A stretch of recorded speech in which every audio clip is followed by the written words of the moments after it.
ever do worse. Yeah, that's a fact. You feel me? Like you did good, man. For sure. But they know what they seen in the gym. You know what I mean? Because clearly they see something we don't see, right?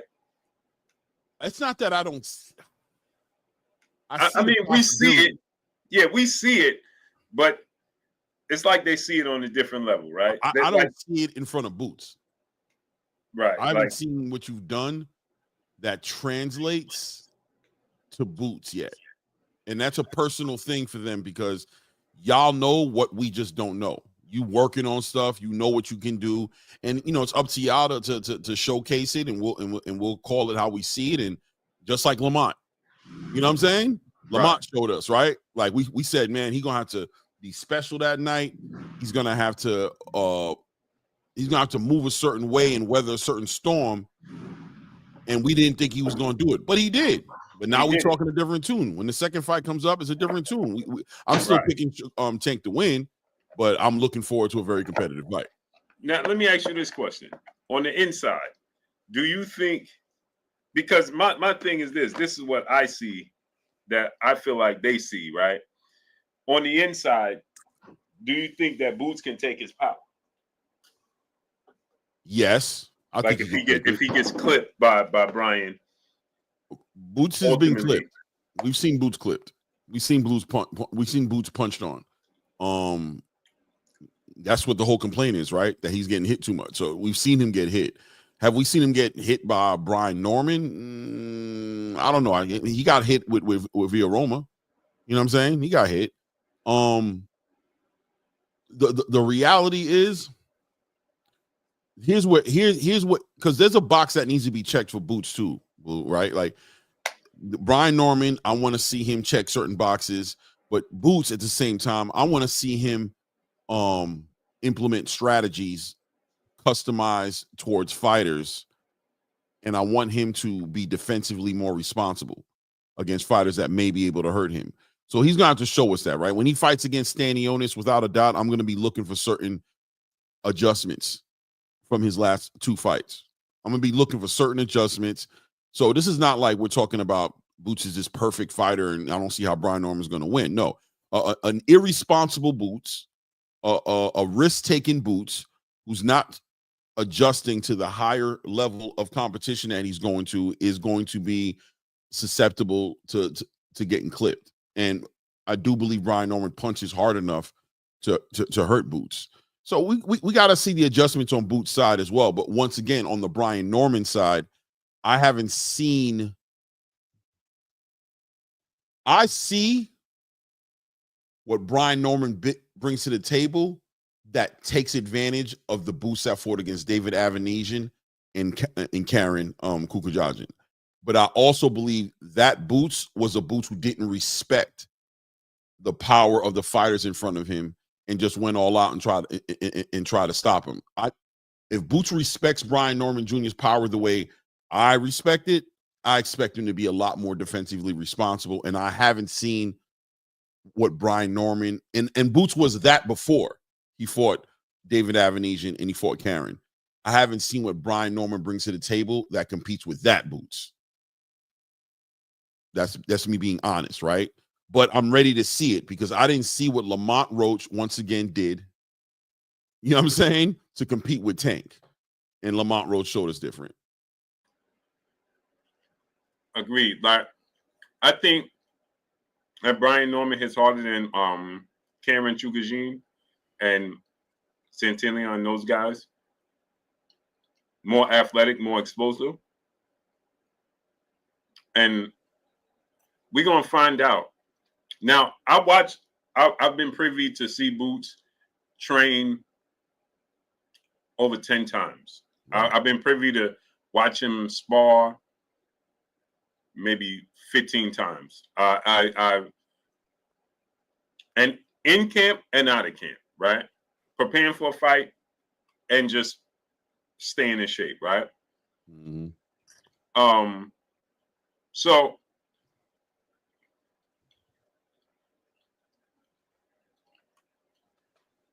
I've seen him do things in sparring and in training that he don't necessarily apply to when he fighting, right? Mm-hmm. And again, I think that it goes back to what you said, the lack of respect for those opponents, right? I wasn't privy to see him and Brian Norman spar, right? Mm-hmm. Unfortunately, I wish I was. But I seen him spar with former world champions and some top level fighters. And I also watched some top level fighters say, hell no, I ain't getting in the ring with him. Even in sparring. You know what I mean? Right. So what I see he can do when I watch him train and not get hit, I always tell a story. I don't know if I told you this, but Bozy had a bet. It was like he give. I might be, exaggerating a little bit. I don't really remember. It was a while ago. It was a couple of years ago, I think. Now, where Bozy had this, if you could hit him with the same punch more than once, he'll give you $1,000. Mm-hmm. 4 different sparring partners. Each partner each partner had 3 rounds, 4-minute rounds, and Boots couldn't throw no punches back. So just him moving and just being defensive. And I hope Bozy don't get mad for telling this drill that he uses. But that's a drill he uses, right? He can't throw no punches back, right? He's just being defensive. He's just slipping punches, so you ain't got to worry about nothing coming back. Right. Needless to say,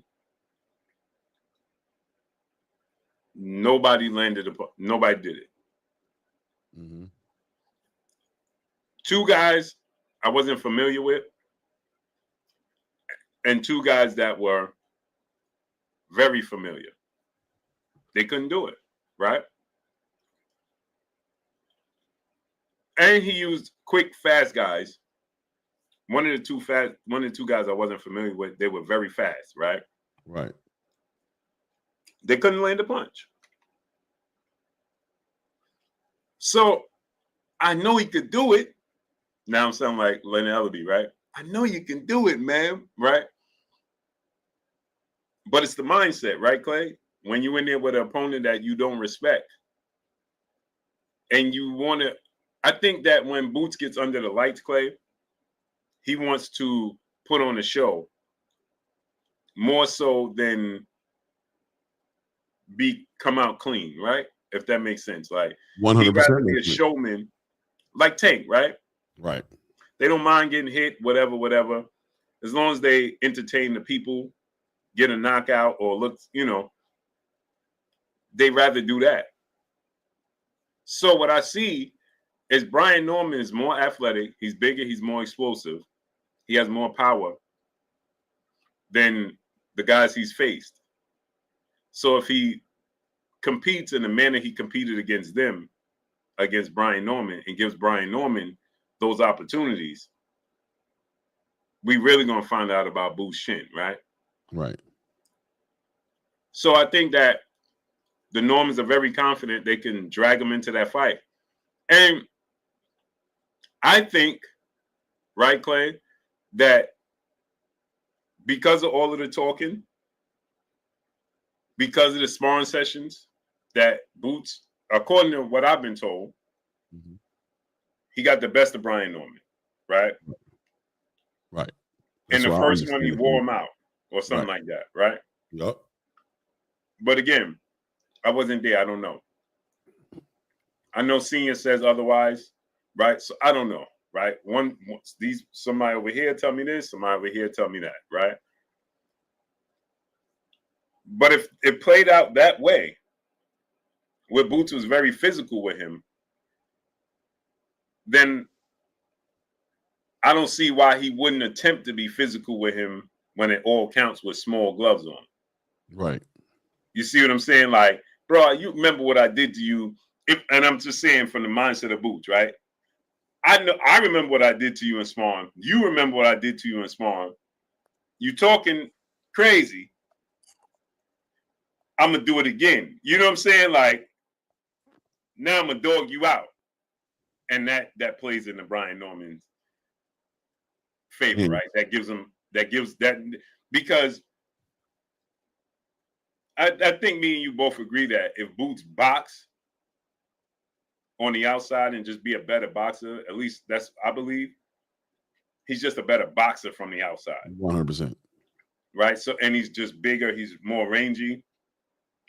He seems to have faster hands, really can't tell, right? But he shoe shines more than Brian Norman. Brian Norman sits down on his punches a lot more, so you really can't tell. His is a lot more flashy, Boots is, and then his approach is more flashy, right? The gloves, the outfits is just the tassels is just more flashy, right? Right. On the outside, I think that he would just be able to control the pace of the fight for as long as he could. You know what I'm saying? But what's your thoughts on that, though? You think I'm right when I say that? No, I do. I agree with you. And like I said earlier, like I think this comes down to the next chapter in Boots' career, right? Like you've given a lot of exciting fights. You've showcased your ability to stop people. You've showcased your willingness. We've seen the showman in you. But for this next chapter in your career, especially once you go into 154, I'm gonna wanna definitely see strategy. I'm gonna want to see strategy for the fighter in front of you. I'm gonna want to see you more defensively responsible. I'm gonna want to see you force these fighters to fight. You know, Bozy once said, wherever you guys want to fight, we'll fight you. Just let us know. I always was like, okay, so you're basically saying there's nowhere that these guys can fight you and be better than you in. But here's my thing. Why fight them where they want to fight you? Why not force them to fight you where you want to fight them? Where's the strategy of pulling these fighters out of their comfort zone and exposing them to being one-dimensional fighters who only can fight a certain way, and taking advantage of weaknesses and breaking down these fighters? You know, somebody put in the chat here that this fight's going to look like Terrence Crawford versus Errol Spence. I think it very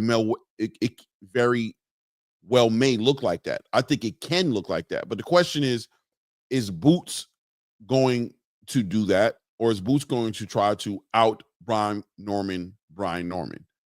Does it make a difference if he wins the fight just boxing smart and, you know, walking him into shots and taking advantage of his aggression and taking his advantage of his limitations, or exposing and forcing him to show how versatile he is?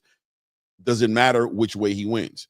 I'm interested in seeing Boots Ennis and Bozy Ennis strategize and expose fighters for their lack of dimensions, lack of wrinkles, and show them that he's just way levels above these fighters. Don't punch for punch until you stop him and show him that you got a better chin than him. We've seen you do that a lot. Get better each fight and win these fights in a decisive, dominant way that we know you can. And you don't have to showboat, and you don't have to show out in that way on every single fight. If he fights Brian Norman how Brian Norman wants to fight him, he may very well beat Brian Norman because he's that good. But why even give Brian Norman that chance? Pull him out of his comfort zone. And that's what I want to see Boots do. I want to see Boots. If Brian Norman wants to sit inside, we fighting outside. If you want to fight outside, we fighting inside.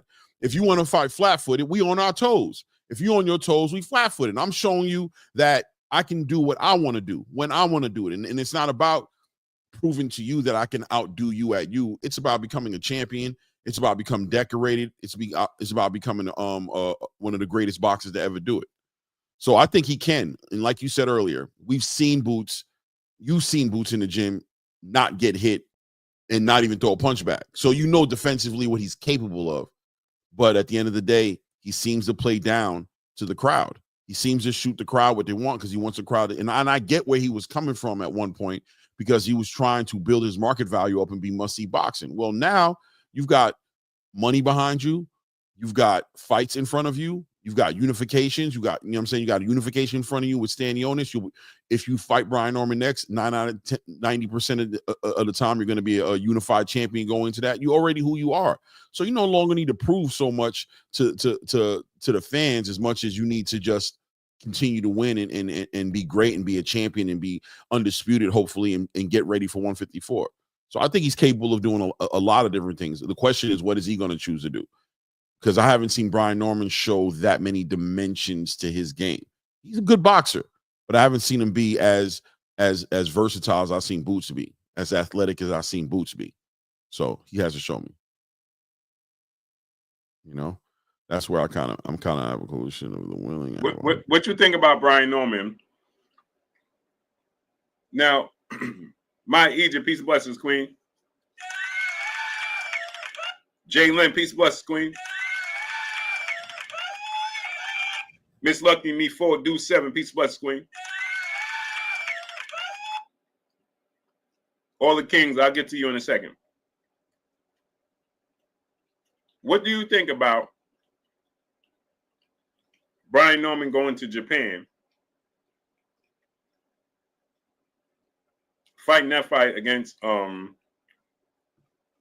I want to call this dude Otani? Jin Sasaki. Jin Sasaki. I'm looking at the Yankees, right? Yeah. That prolongs to me the fight with Boots, right? Because he's getting ready to fight next week. Mm-hmm. Right? Mm-hmm. Now I heard Senior say they told him to push their fight back, they would fight him at the end of May. Right? Right. But it really doesn't matter, because if y'all fought a week apart or 2 weeks apart, mm-hmm. you're still on schedule to fight whenever. Right. Right? Right. Whether, because you was fighting last week regardless. So you're still on par and scheduled to fight Boots next anyway. If you go to Japan and fight Jin, Boots can't stay. How long can he stay at 47? That means he got to stay there at least another 6 months. Mm-hmm. Right? Mm-hmm. You're talking about 3 months training camp and then the actual fight with Jin, right? Then 3 months from that, at least, till you fight Boots. Right. Right. In the meantime, if Boots can't get Mario Barrios, then what is he staying there for? Yeah, if he can't become undisputed, why hang out at 147? I mean, there's other fights to be made there now. Now that Ryan Garcia is there, Teofimo's supposed to be, coming up there. Devin Haney's there, obviously. We just saw Tiger Johnson show out a little bit. You know what I mean? There are fights there. There are fights there for him to do. But like you said, the clock seems like it's on Boots. It seems like his reign or his stay at 147 is going to become more and more difficult. And look, let's be honest. We don't want him to end up like Errol, right? We don't want him staying somewhere a little too long and then, being made to look, pedestrian because he's not able to, cut the weight in a healthy way anymore. But, you ask Boots and leave it up to Boots to say he makes the weight with no problem.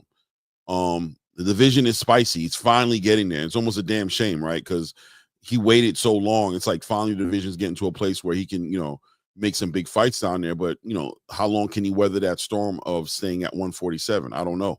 I'm not too sure. I know for Brian Norman, the pressure is not the same for him because he's real comfortable at 147. He doesn't look like he needs to go up to 154. So he's going to be there for a while. According to Senior, that's how he feels about it, right? He's going to be there for a while. So it's on Boots and Bozy and their understanding. I saw today Jalil Hackett put out something on his Instagram, I think it was, basically stating that he's going to 154, right? He said in the 54. You just got to get to a point where you're just honest about yourself, about where you are. You know what I mean? And stop trying to push it so hard. Is Boots pushing it that hard? Is he having a hard time making the weight? He says he doesn't. He admitted that the rehydration clause was an issue. right? He admitted that the rehydration clause may have been taking that edge off, but now he doesn't have to deal with the rehydration clause. If he's a unified champion, he doesn't have to deal with that anymore. Is that what he needs now in order to feel, as strong as he can be at 147? And how long can he hold that down? I mean, time will tell it, Blue, right? Like, we don't know. But like I said, if you ask Boots right now, he's going to tell you, bro, I'm making the weight no problem.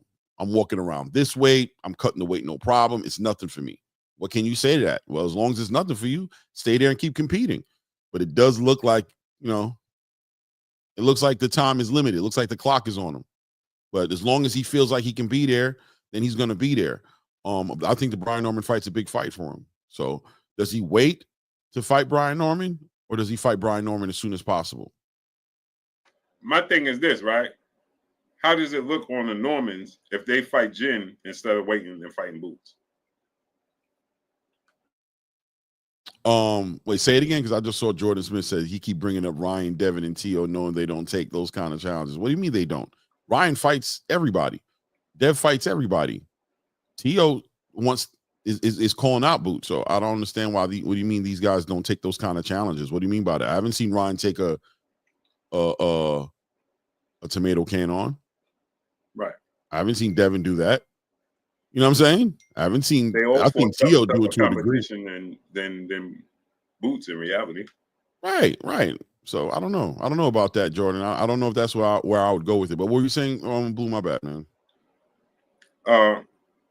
So I was saying, does it look bad on Boots? I mean, excuse me, on the Normans if they go the Jin route instead of making the Boots fight happen next? Mm-hmm. Because if you're talking the talk that they're talking, we're fighting Boots, right? Mm-hmm. He's going to fight this weekend. He next weekend. Mm-hmm. He wins to unify the belts. Why you gonna make? I know he said that they can make big money going to Japan and broaden their horizons. Mm-hmm. But you're gonna make that. He's gonna be there. Boots is not. Right. How does that? If they take that fight instead of waiting for Boots to negotiate with Boots, does it look like they really don't want the Boots fight? Not to me. To me, Brian Norman Sr. said it best. The pressure's on Boots. It's not on them. You know what I'm saying? If you want the fight, make it clear you want the fight so we can begin to get ready to negotiate for the fight. But if you're going to play the game of you're the A side, you're the unified champion, you're going to wait on me to do what I want. No, I can move just like Shakur did with Tank. You know what I'm saying?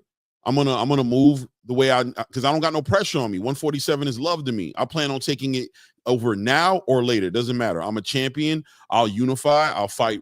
We're talking about top rank, potentially working with the PBC a lot closer. So a fight with Mario Barrios has become that much more real now. For Brian Norman Jr. The pressure's on Boots, and I think I seen Timothy Bradley in here saying that the promoter already exposed it that he is struggling to make the weight. Well, I mean, if he is struggling to make the weight, then it's clear that he should fight Brian Norman sooner rather than later. He doesn't want to hang in the division longer than he needs to be there. But once again, shout out to Tim, but you leave it up to Brian Norman. I mean, you leave it up to Boots and Bozy, he makes the weight, no problem. You know what I'm saying? If you ask them, I've seen them do it multiple times. I make the weight, no problem. I make the weight, no problem. He makes it sound like the rehydration clause was the only thing that was an issue for him. So, the way Brian Norman Sr. was talking today, that I'm leaning more towards them fighting Boots. I mean, fighting Brian Norman next than fighting a potential Teofimo Lopez who's about to fight Arnold Barbosa and needs to get through Arnold Barbosa, right? The money's there with Turkey, but at the same time, Boots has always shown and proved to be a legacy-driven fighter. That's why he stayed at 147, right? Was to unify and do all these things. He passed up the money to fight against Virgil Ortiz. So more than likely, right now, I would say I'm 60% leaning towards the idea that Boots is going to do everything he can to fight Brian Norman. But it is what it is. Yeah, I know, Tim. I get you, Tim. I know that's what they're supposed to say, man. But the reason I say what I'm saying is to say that ultimately the decision is with Boots. That's what I'm saying, right? Ultimately, the final decision is with Boots and Bozy. Are they just saying what they're supposed to say, but in the back of their mind, they're like, damn, this weight cut is, you know what I'm saying, getting kind of crazy? Or are they really drinking their own Kool-Aid and believing that 147 is not a problem at all? If they think it's not a problem at all, then they're going to move like it's not a problem at all. Even if the people from the outside looking in, or the people who work close with them, feel like they're seeing them struggle, ultimately the decision is with them. So I'm willing to accept the fact. I've been campaigning for Boots to go to 154 for well over, before he even signed with Eddie Hearn. I was like, man, it's about time that he go to 154, bro. It ain't going to happen for him at 147. Terrence is holding on to the belts. He's not, you know what I'm saying, giving him no fight. What is he going to do? Keep fighting for interim titles? He needs to go to 154. I've been saying that. If he wants to fight Terrence, he got to get in the way. Go use that IBF belt, leverage it against Bakram, or leverage it up there in some kind of way and get yourself in some get yourself a belt at 154 and get in the way of Terrence. I had all the arguments for Boots to move up there. But now the division seems to have opened up for Boots and allowed him an opportunity to go ahead and do what he set his mind on doing at first, which was unifying the division. It seems like the fights are there for him. So, you know, he doesn't, you know, he changed his mind, or he didn't change his mind, but, you know, he has more conviction now and more reason to have conviction now to stay at 147. If he can't make 147 healthy anymore, he needs to move on. But if he's under the idea that he can, then what do we expect him to do? So here's the thing, right? My whole issue with it was this, right? Is that, you know, that Boots had got upset with me because I said that he was looking weight drains before the fight with David Avanesian. You see? And he got upset with me, and he's like, you know, his team said that, you know, he wasn't happy with me, right? I'm like, I'm just looking based off of his face in the interview. I never seen his face look like that, sunk in, right?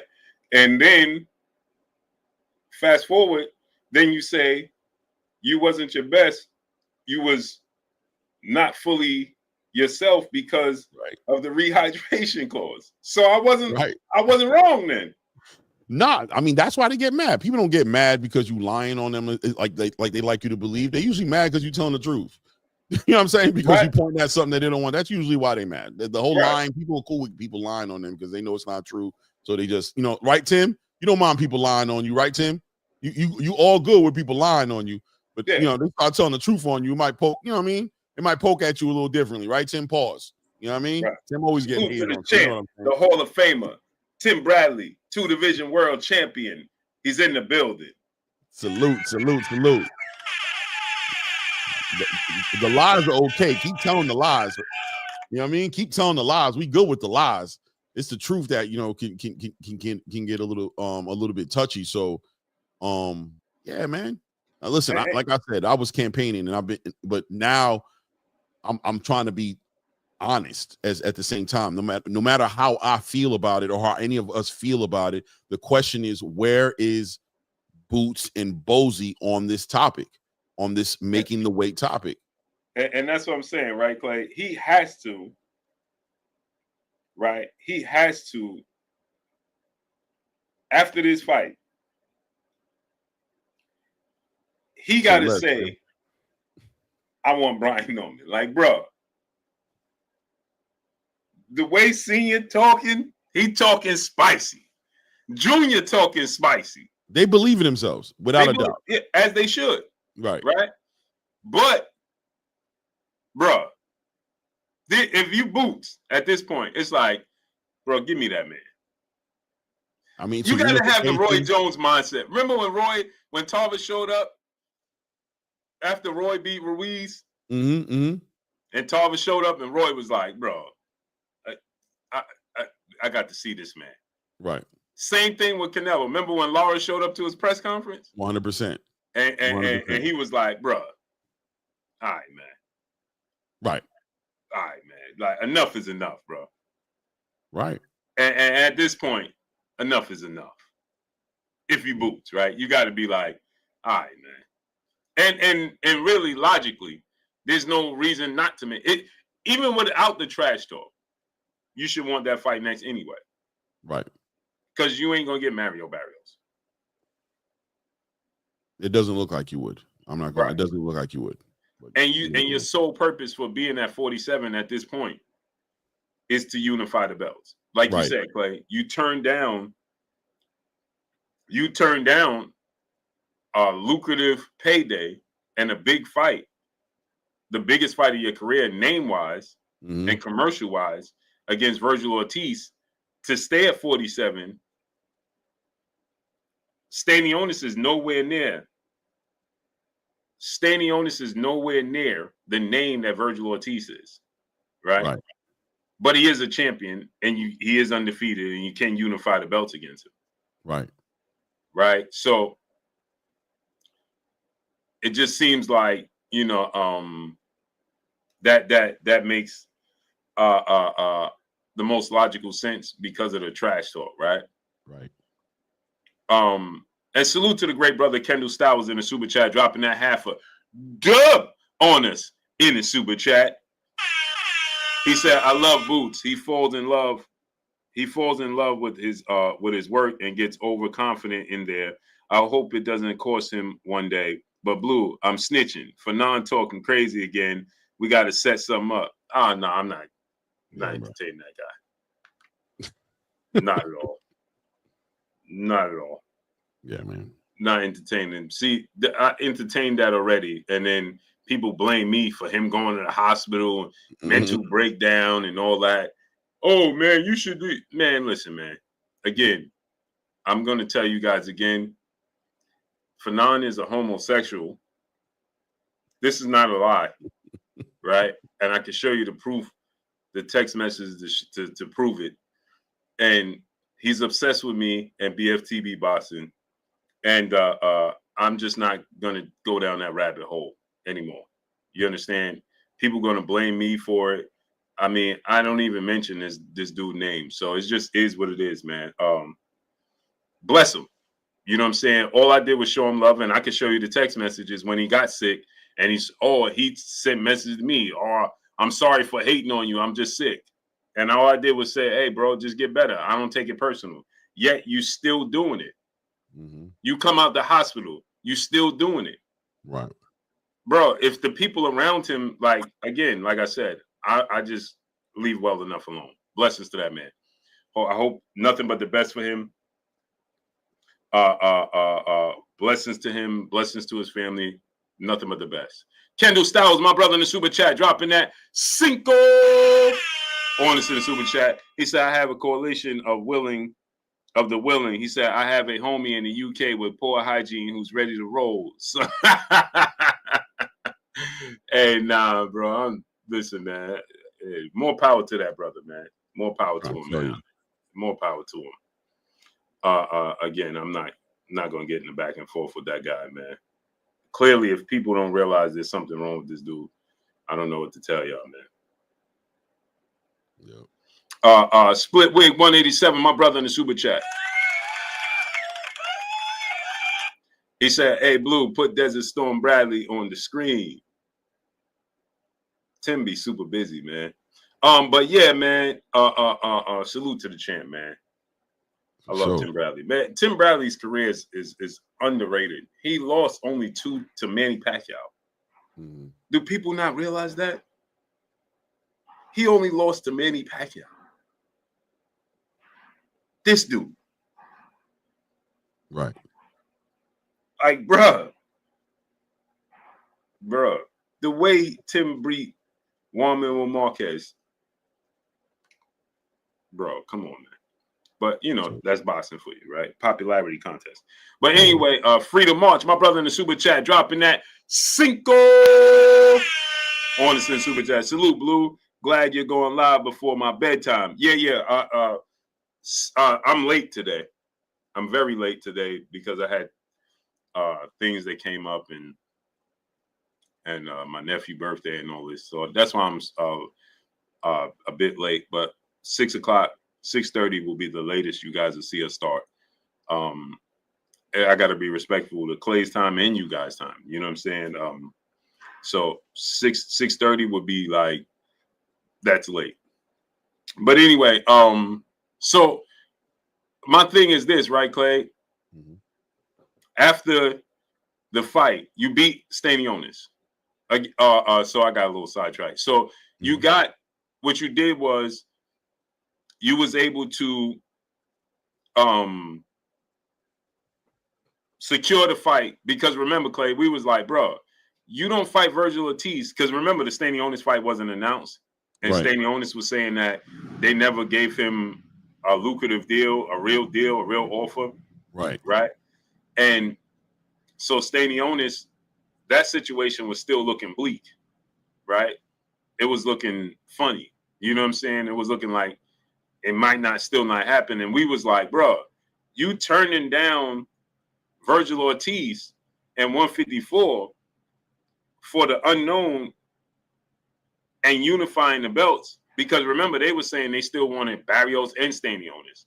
We wasn't sure which one they was going to be able to secure. Remember Eddie Hearn was still saying, "Are we going to make offers to both of them, and one of them we get one?" So it was still gray, right, in the gray area, and then he landed and got the Stanionis fight, right? But you did all that, and again, like, you bet on yourself to get the Stanionis fight, and you stayed at 47, and you turned down because think, right, Clay? Israel Madrimov was a good fighter, very good fighter. Bakram is a very good fighter. Virgil is the more popular name, right?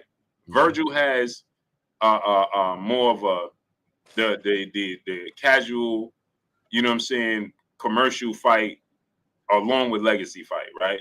Attached to his name. He's the more popular fighter there.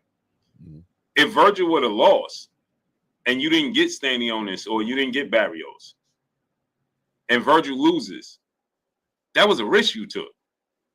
Yeah. Because remember, Israel Madrimov replaced Boots. Right. You know what I'm saying? 100%. Remember, it was supposed to be Boots on that date. And Turkey wasn't happy about it, remember? Well, yeah, 100%. He was like, he led me on. Right. He played with me. He made me feel like we was going to do one thing and he went and did something else. And he went in a different direction. So my thing is, again, right? You bet on yourself and it worked. But now you got to finish the job. Right. You know what I'm saying? You beat Stanionis and now it's like, all right, I'm leaving. Huh?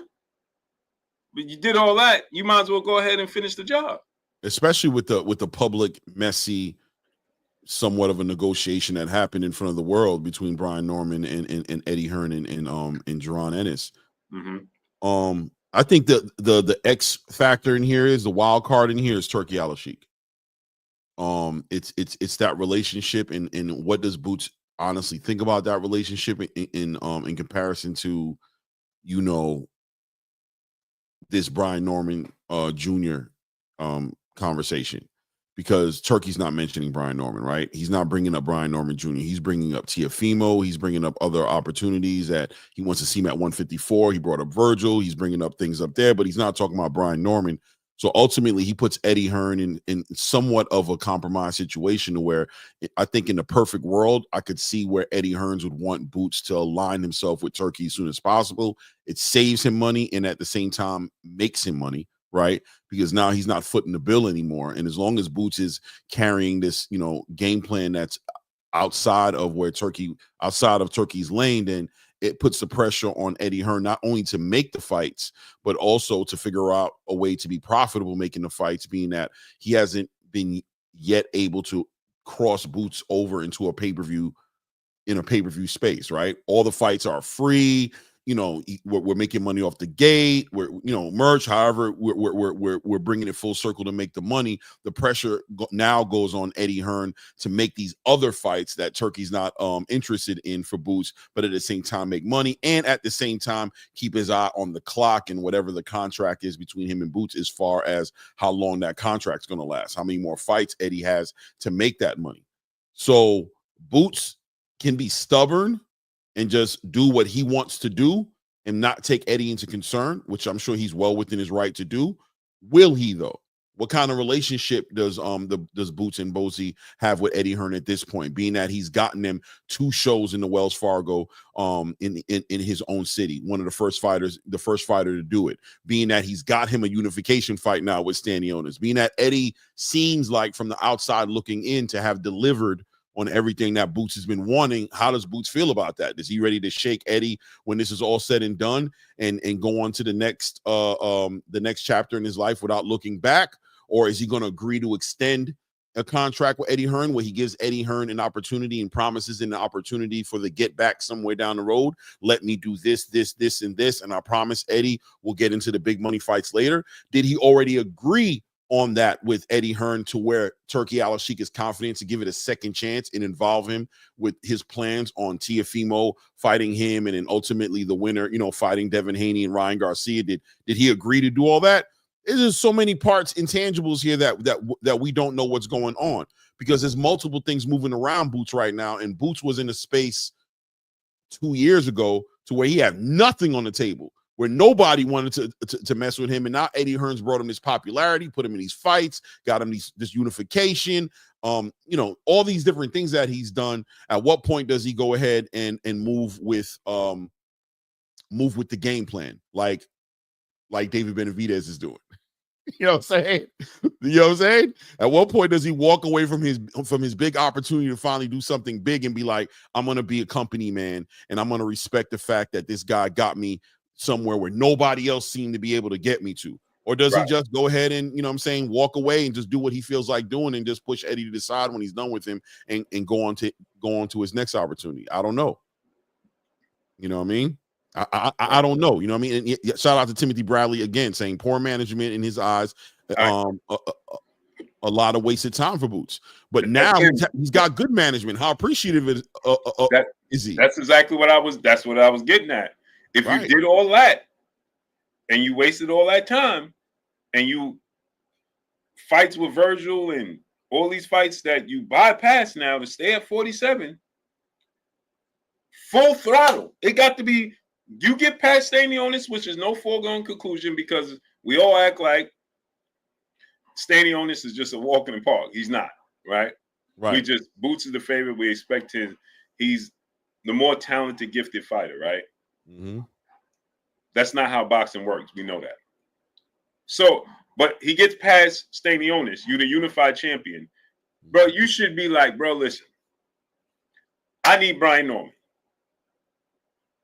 Right. From what I'm hearing with Mario Barrios is that they got other plans, other fights that they're trying to work out. The PBC is trying to work out with Mario Barrios, and also Mario Barrios could be on another Jake Paul card. Right. I'm hearing that they wanted to put Mario Barrios on the Jake Paul card or a Tank card. Okay. Right. So in his next fight. Right. And then, they have these extensive inactivity periods. So I'm not sure that he is going to be back in a fold before the year is up. You know what I'm saying? We know how that works. Mm-hmm. So we don't even know if he'll be back in the fold, but that's what I'm hearing. I don't even know who the opponent is. I've heard like 6 different people, so there's nothing that I can be like they want to put him against this guy or whatever. Right. But I did hear that they want to keep him in the fold with along with the Tank card or which was supposed to be Jake Paul card. So I don't know. It's a bit. I'm hearing different things with Mario Barrios. So Tim Bradley. That's why I said I don't think he's getting Mario Barrios next. Now maybe down the line, possibly. But from what I'm hearing, that they got other plans for Mario Barrios. Mm-hmm. And Boots is not in the plans. Not next anyway. Yeah, I mean, I actually heard. He's in the PBC protective custody program for sure. That's what it looks like. It looks like I actually heard that he could be rematching Abel Ramos. Yeah. Yeah, it's diabolical, you know what I'm saying? That's why I said I saw Timothy earlier say why not. He said it to you actually, or maybe both of us, I don't know. He said, why not Barrios? That's why, Tim. That's why we can't count on Barrios fighting Boots or anybody else, because they moving with him in a certain way that just doesn't look promising on these unification fights happening. It doesn't look promising. You know what I mean? The person who looks most promising for right now is Brian Norman, just because of the rumors of this unification and this working together. You know, not rumors. Bob Arum did say it, but I don't know what capacity he's talking about working with the PBC. If it's just, you know, one-off fights, you know what I'm saying? Just being a little bit more willing to make big fights, or are they actually moving as a unit and planning on pushing forward as one to make the biggest fights with the rosters that they have? I don't know. You know, time will tell that story.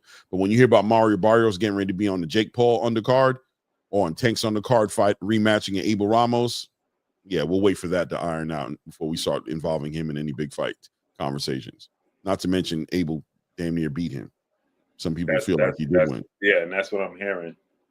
So who knows, right? Boxing is the wild, wild west. Yeah. I would hope that we could get, you know, a unification. I mean, Mario Barrios was saying that he wanted a unification, so I would hope that that would be the case. But again, who knows, right?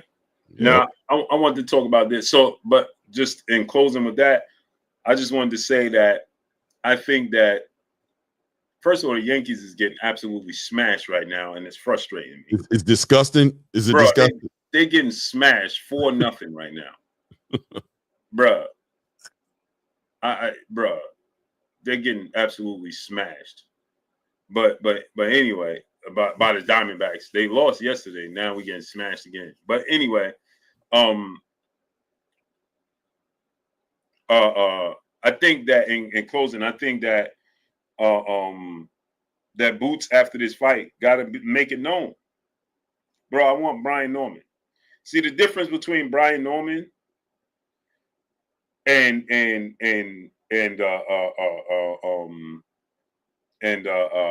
Mario Barrios situation is Brian Norman Sr. and Jr. They're gonna be like, bro, make this fight happen. Right. I think they'll take more control, especially Brian Norman Jr., the fighter. He's gonna be like, no, give me this unification.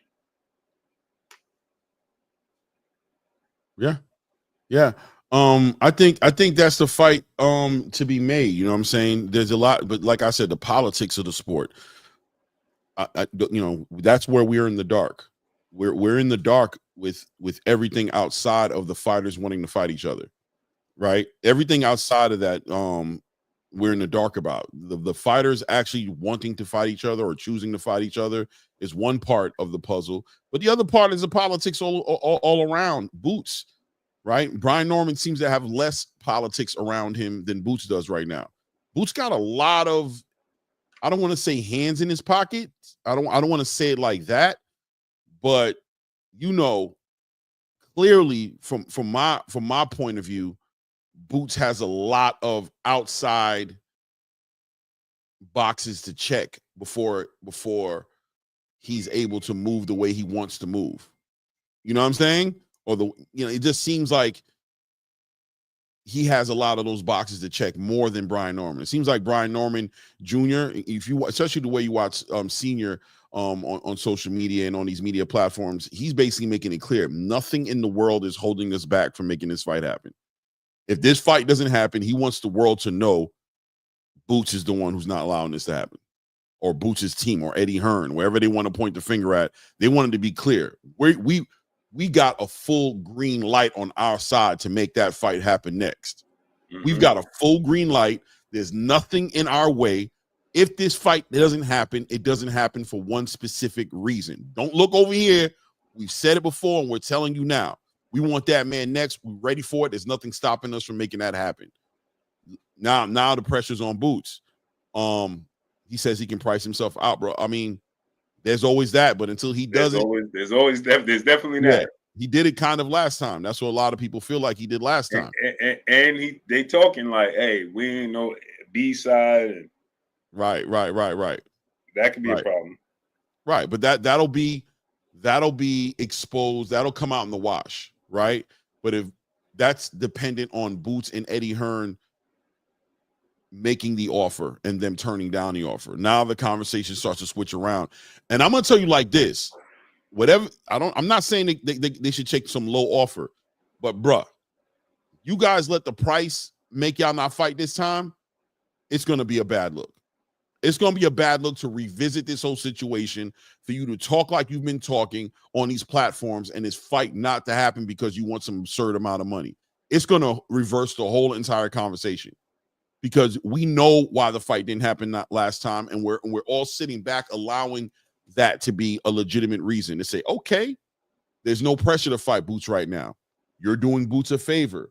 They need to pay you. You were never looking for Boots. I remember it all. But now you're looking for Boots. You're saying Boots' name. You're calling him and his team out. You're saying they need to fight you next. You're making the whole entire the whole situation front page news. It's all on your back. Boots ain't saying your name.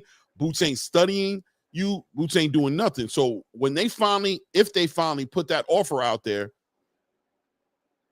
unless it's something absurdly low, you're going to look bad if you don't take this fight. We'll see. Yeah, he says Turkey has got to get involved in this one. It'd be nice if he did, Tim. It'd be nice if he did, but he may not. We see how he did David Benavidez and Dmitry Bivol, right?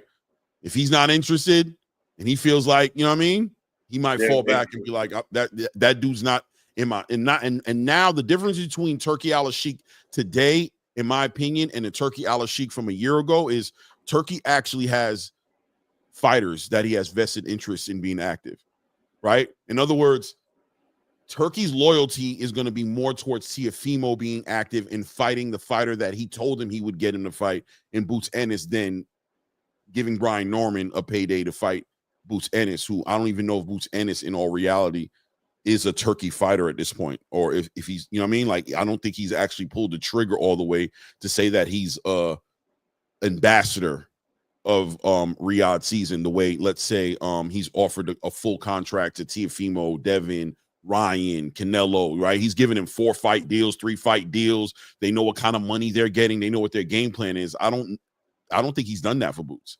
And I don't think that's going to happen with Boots until Boots pulls the trigger himself and moves with Turkey in a way to show Turkey that I'm on board.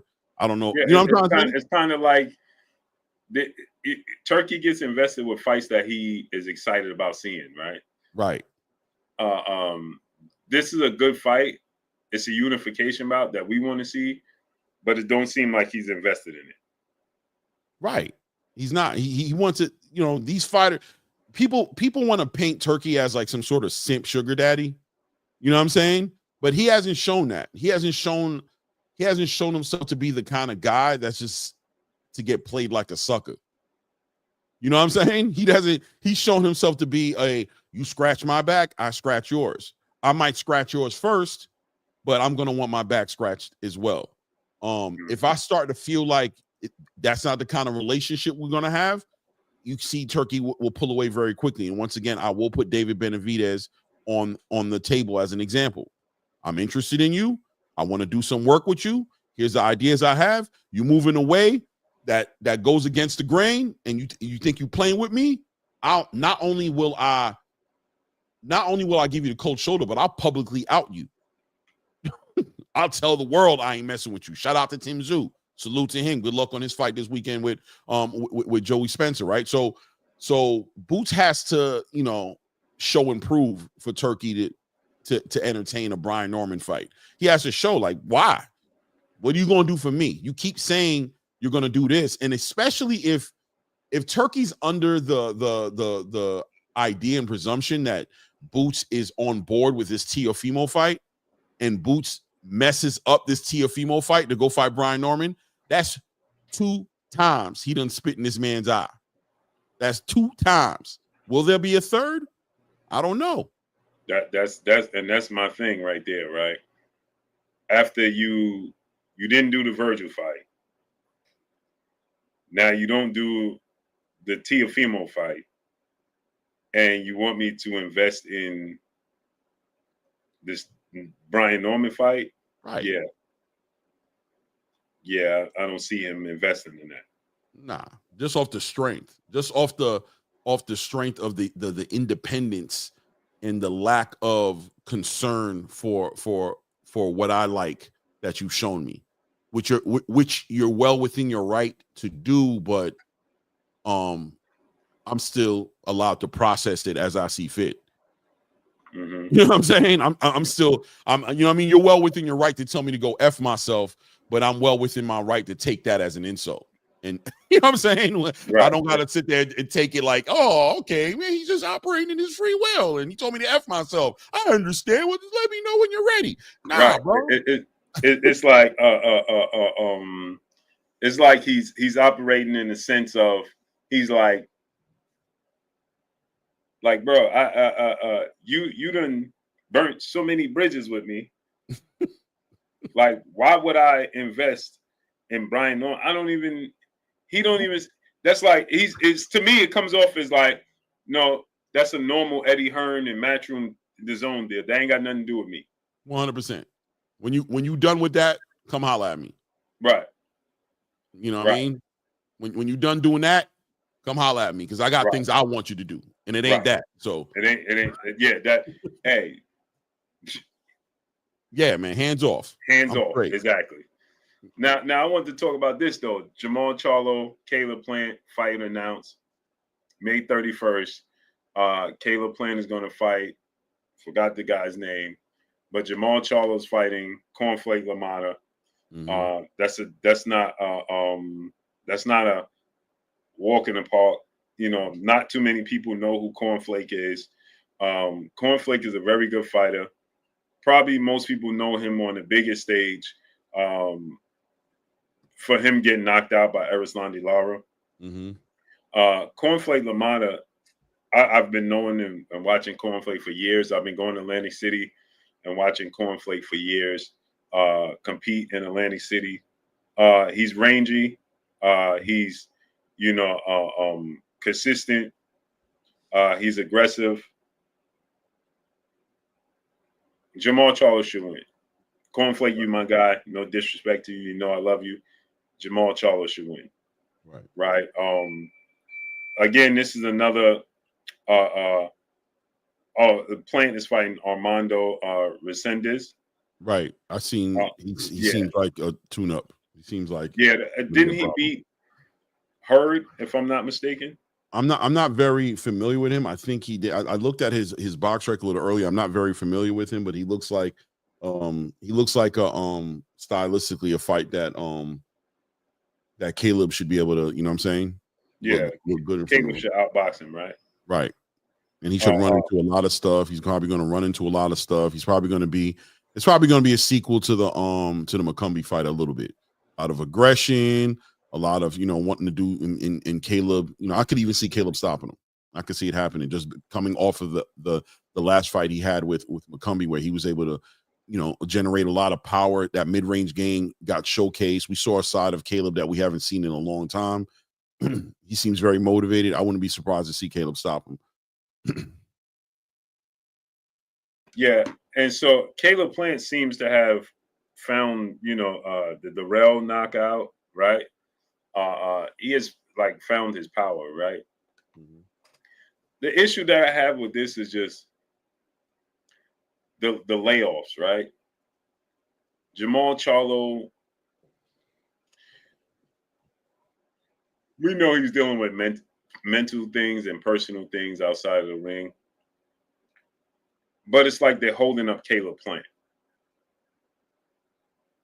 Mm-hmm. You know what I'm saying? Like, you got Caleb Plant in a tune-up fight to build up Jermall Charlo versus Caleb Plant. And what they say in September, right?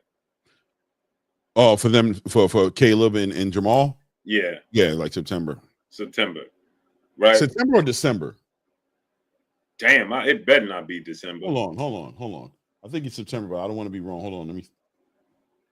September or December? It better not be December. That's ridiculous, bro.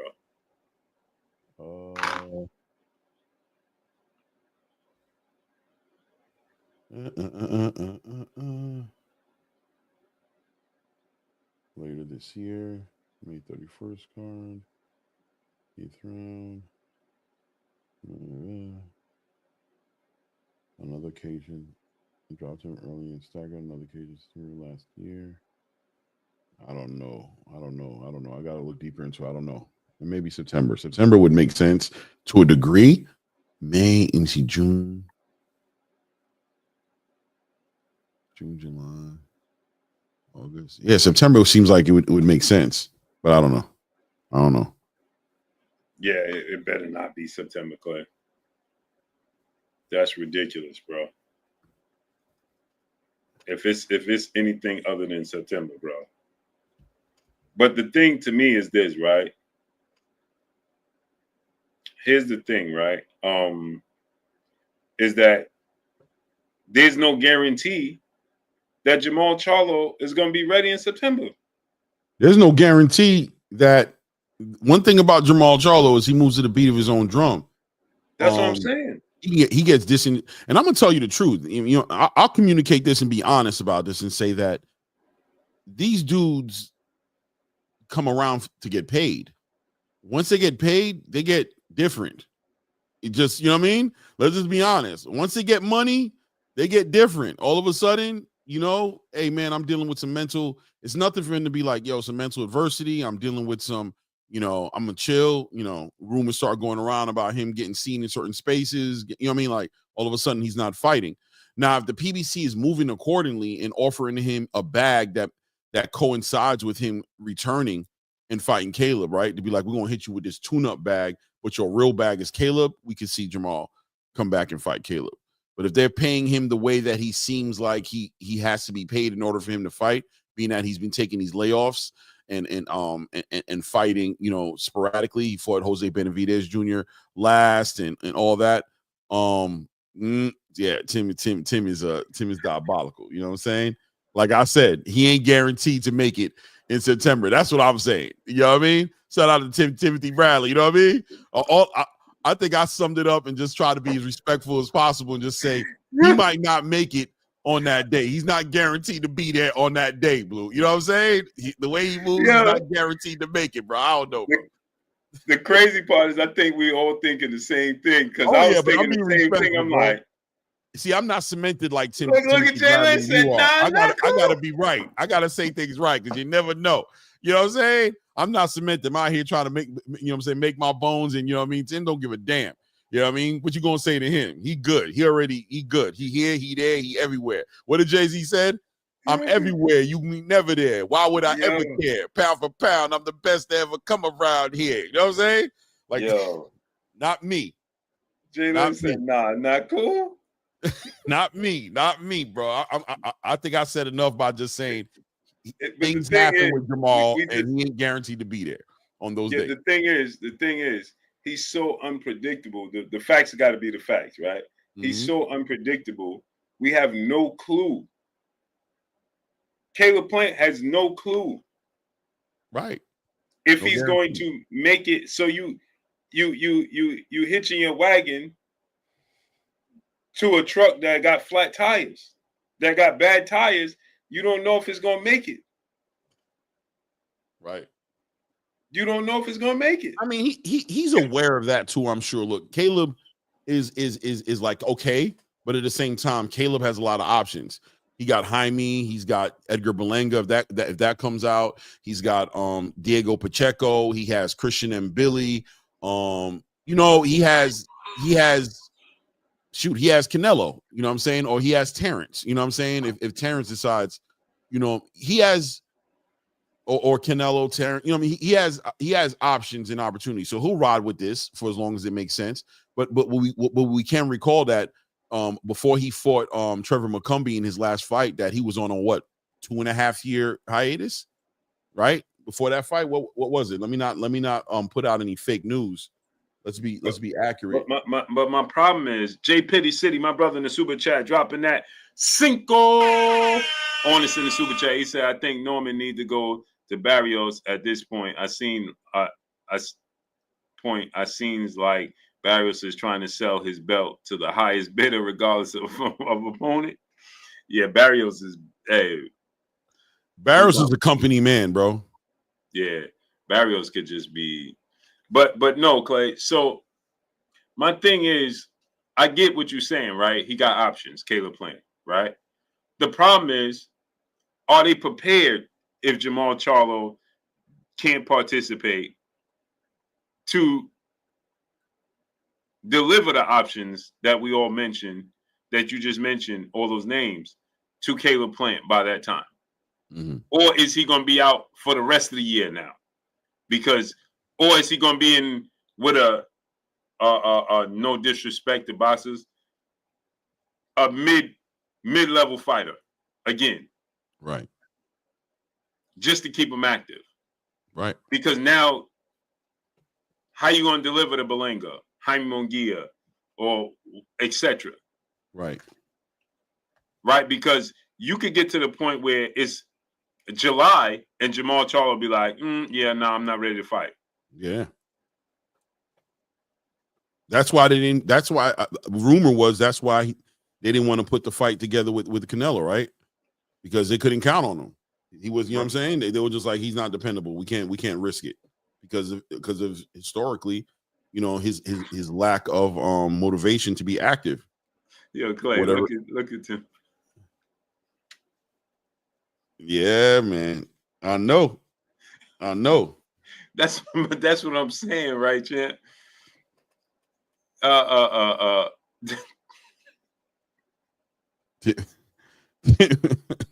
Timmy's yo, bro. Yeah, no filter. Yo, Zero. but this is what I'm saying, right? So if you Caleb Plant, it's another year wasted. Is it? What's Caleb got on the table? What's he got on the table that he's passing up on? No, what I'm saying is to the last time he fought, what is he passing up on? Right, September of last year is when he fought last. Right. He's got this fight he's scheduling for the end of May. If he waits and passes up on this, what is he going to fight in September? It'll be a year sleeping. The man already he fought Trevor McCumbee. By the way, it was like a year and a half hiatus, right? But he said he had over 300 sparring matches in that time period, damn near, and had injuries in the sparring matches he had because he wanted to stay busy. He got injuries that he had to tend to that almost prevented him from being able to fight against Trevor McCumbee. You've got somebody who's getting more injuries outside of the ring in sparring than inside of the ring. Activity is something that I'm sure Caleb Plant is hungry for. He's going to take the fights, bro. So he's going to take this fight with this guy. You know what I mean? And if the big picture is him fighting, you know, Jermall Charlo in September, I don't know if that's even the reason why he takes a fight like this. I think he takes it regardless because what does he have on the table? Edgar Berlanga is the A-side superstar face of boxing now, who needs the biggest bag of money to fight anybody. Diego Pacheco is high risk, low reward. He's also across the street with the politics with Matchroom. Who else you got? You got Christian and Billy, who's a top ranked fighter. Probably high risk, low reward as well. You know what I'm saying? He's sitting on some sort of interim WBC title or something of that nature, or I don't know what he's sitting on some sort of interim title over there. What big fights are there for Caleb outside of moving towards a Jermall Charlo fight? Isn't he going backwards to fight anybody else outside of those people that I mentioned? I mean, I get what you're saying. I just think at this point in Caleb Plant's career, everything got to be full force. Can't have a year with 2 tune-ups. Well, Trevor McCumbee turned out to be a pretty good fight. Yeah, but that was this year? That wasn't this year. Yeah, that was September. Well, that was September of last year. Yeah, that's what I'm saying. But this year, you will have this fight in May, and Jermall Charlo fight don't pan out.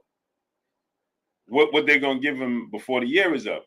Probably another tomato can. fighter. A tomato can, like Timothy said. That's what I'm saying. Another at least mid-level fighter, right? But he's active. He's active, though. He's active. Yeah, but how old is Caleb Plant? 34? He's about 34 years old, 34, 30. He's 32. 32. Right. You can't keep having that's another year with mid-level fights. Right. You got to do something. Even if did they just hit another home run? Bro, I'm getting sick right now. You got to maybe you got to leave. Maybe you got to invest in Top Rank. Maybe you got to invest in Matchroom. He's You got another to one do of those something loyal different. guys, bro. He's at grassroots, man. Let me tell you, Caleb Plant, Jermall Charlo, Errol Spence, Devontae Tank Davis, David Benavidez ain't going nowhere, bro. They're going nowhere, bro. They're staying right there. They're loyal to the soil. Al Heyman changed these guys' lives financially, put them in the best positions they ever have been in or probably ever saw themselves being in. They're not moving on to another promotional company. That would be Canelo's already left. They're not even doing it, man. They're company men. Those names that I just mentioned are company men, bro. They're staying loyal to the soil, bro. They're not going nowhere, bro. I don't believe they are. They got to show me that they're willing to do that. I can't see Caleb Plant at Top Rank or at Matchroom. Or if that's the case, then he can't say people is ducking him. Well, he's going to say I'm sending out offers. That's what he's going to say, right? But he's going to be saying that from Caleb is okay financially. He's got investments. Him and his wife seem like they're intelligent. They look like they're doing well. They're taking people's websites and likeness, and they're selling merchandise. He's found a way to make money 100 different ways. It doesn't seem like he's as thirsty for money. He's more thirsty for the fights. But at the same time, 1,000%, right? So it seems like he's more concerned about the fights. But at the same time, you just see with these guys, Blue. They got the loyalty.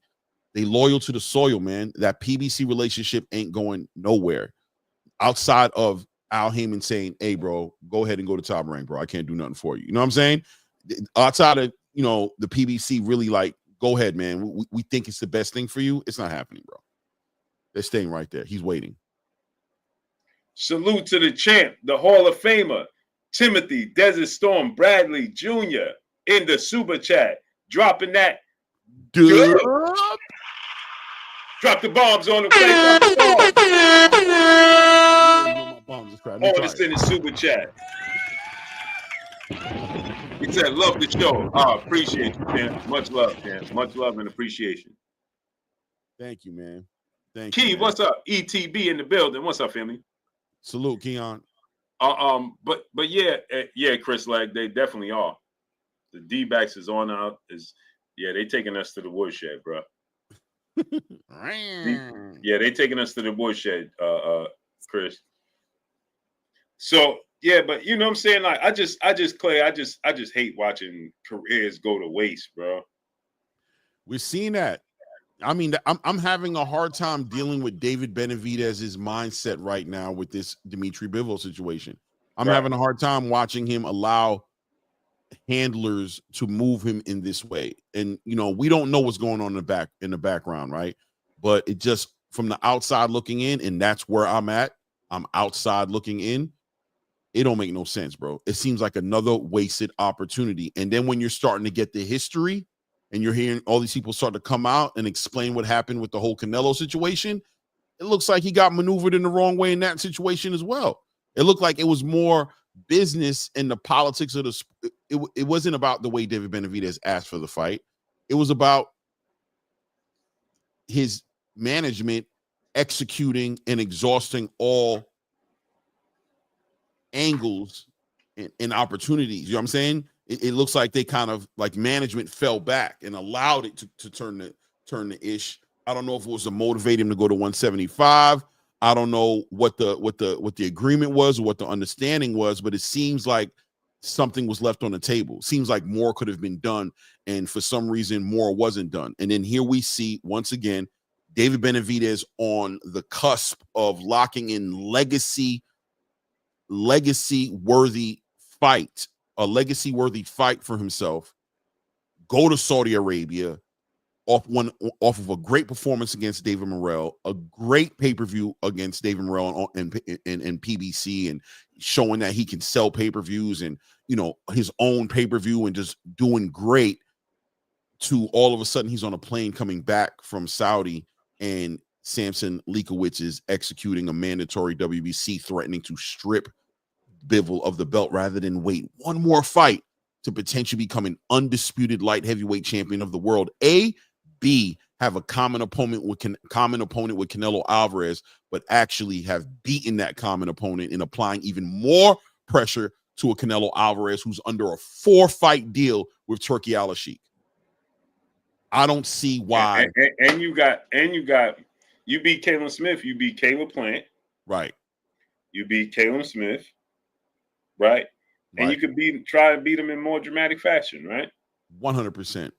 100. You have a common opponents, and now you go to you know what? I think I'd rather just go ahead and be an email champion and never fight these fights. You know what I'm saying? And the thing is, like we said, you don't want to do that with Turkey, right? Because just like we just said, the fighters that have loyalty to Al Heyman, these fighters are going to have loyalty to Turkey, right? And then the flip side of that, Hood Rich 410, what's up, family? The flip side of that, right, Clay, is that you get a chance to beat the man that beat Canelo. If Bivol is to beat Benavidez in the rematch, in the trilogy, he beat Benavidez twice, right? He beat Zurdo. He beat Canelo, right? Right. You get the chance to beat him, and let's be clear. If it goes to the decision, I'm pretty sure 90% of us don't think that if it went to a decision that David Benavidez decisioned Dmitry Bivol, right? Like if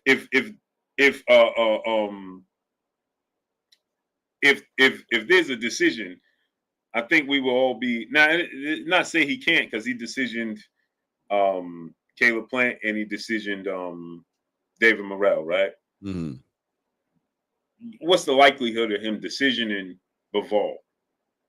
It's more. I think Bivol knows how to win rounds.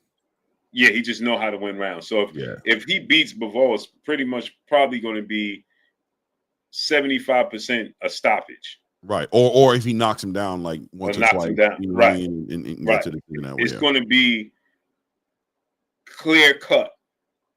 Right? You ain't going to win no close decision.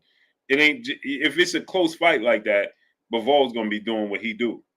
He understands. When he fought Beterbiev, he showed he understands the science behind winning rounds. Right? He operates a certain way in the beginning of the round. He operates a certain way in the middle of the round. He operates in a certain way in the end of the round. And he brought that mathematical equation to Beterbiev, and he was able to. It was a close fight, but it was effective. And the question is, who knows how to cut the ring better, cut the ring off better? Who is it Beterbiev or David Benavidez? It's close. It's close. And that's what I'm saying. You got two common opponents. Caleb Smith, if you beat Caleb Smith, and Caleb Plant, right? The Calebs. Then if Bivol was to beat Beterbiev, you beat Bivol, and you undisputed. That's saying something. Now I still think, but you what did you do, right, Clay?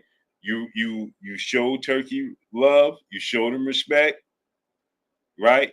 You participated in his reindeer games, no disrespect. It is what it is. It is what it is, right? And like you said, Canelo got 4 fights or 5 fights with this dude. Right? Because I heard that it's a 5th fight and they stretched it out to 80 million a fight. To make it 400 million. Yeah. So it's 80 million a fight. Right?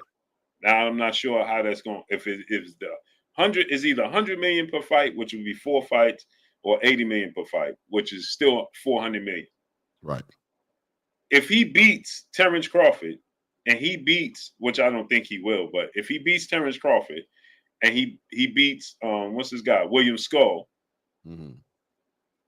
how many big fights is there left for him that Turkey is going to want to put up $100 million for, outside of Benavidez? If Benavidez beats Bivol, Turkey gonna be like, this is the next biggest fight in boxing. I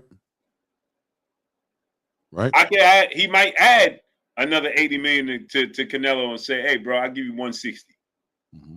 I ain't giving you the 2, but I give you 160. Right. Take this massive risk. Canelo, at that point, what I got to lose? I'm on my way out anyway. I'm about done. On my way out anyway. But I tell you what, though, Clay, unforeseen, Turkey might just turn around if Canelo beats Terence Crawford, mm-hmm. and you ain't participating in this reindeer game, and Mm-hmm. Bivol beats Benavidez. Mm-hmm. We already know Bivol versus Canelo. He gonna invest in that money, in that. Right. And now if you Benavidez, you looking crazy. Yeah, you outside looking in, man. It doesn't look like, once again, time will tell, man. It is what it is, right? But I'm just being honest and saying, what is Samson Likowitz's game plan, and what opportunities does he think he have for David Benavidez in the light heavyweight division? Turkey runs a light heavyweight division right now. He's got the fighters, you know what I'm saying? He's got Joshua Buatsi, he's got Anthony Yardy, he's got Caleb Smith, he's got Beterbiev and Bivol. He's got the dudes at the light heavyweight division. You know what I'm saying? Those dudes are waiting on Turkey to give a call so they can get in their biggest fights and their biggest paydays. Making David Benavidez, who's a high risk fight, you're gonna have to make that reward match that risk. And what kind of, how much did David Morrell make in that fight against David Benavidez in comparison to what, let's say, David Morrell would have made, fighting an Anthony Yardy for Turkey on a Riyadh? It's just, the pressure seems to, you're betting on, what are you betting on?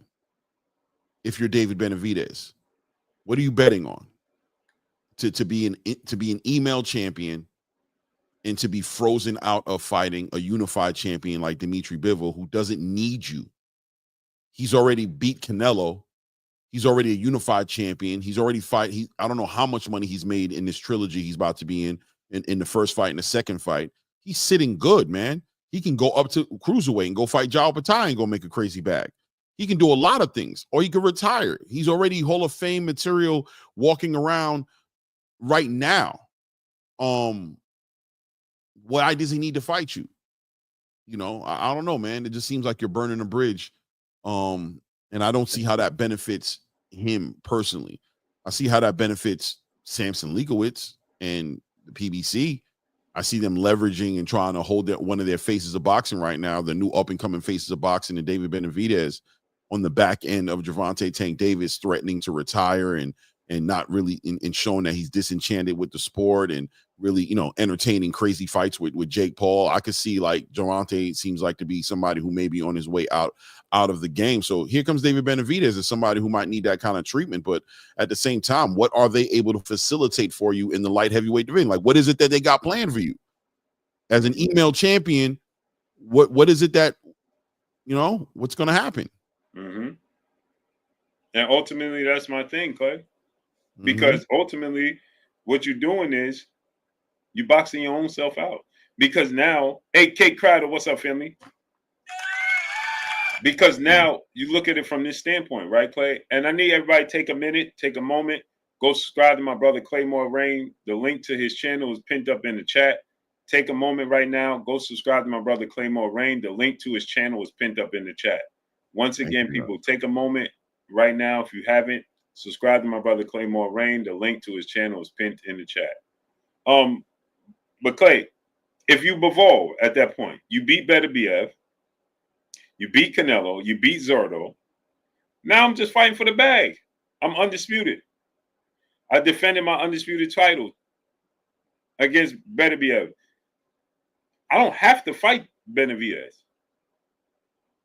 As a matter of fact, I could fight at 175. I mean, at cruiserweight, right? Yeah. And one of those fights, because his skill set translates. I'll go beat up on Zurdo again and go get me a unified champion. I've already beat Zurdo once, so I'll fight him again. No, did Zurdo lose to Bivol or Beterbiev? Yeah, Bivol. Yeah, he lost to Bivol. Right. So I can go fight him again. Turkey will give the bag. Oscar works with Turkey. Turkey will give him the biggest bag. I'll fight him. You know what I mean? Go take and become a unified champion up there, and I'll go fight Jai Patai. Let Jai Patai go grab that that belt that's hanging out in the wind. Go grab that, and we can go, and I can become undisputed in the cruiserweight division. There's opportunities out there for yo. This is prize fighting, Blue, right? Mm-hmm. This is prize fighting.